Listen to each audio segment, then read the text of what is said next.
What causes the belts to squeal or squeak under the hood of your car? There's several things that can cause it. One is just simply a worn out belt that needs to be replaced.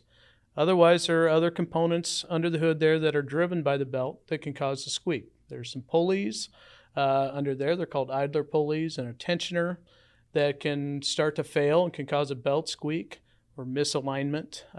Also, there's your components like your alternator, your AC compressor. If they're failing, they can also cause a squeak.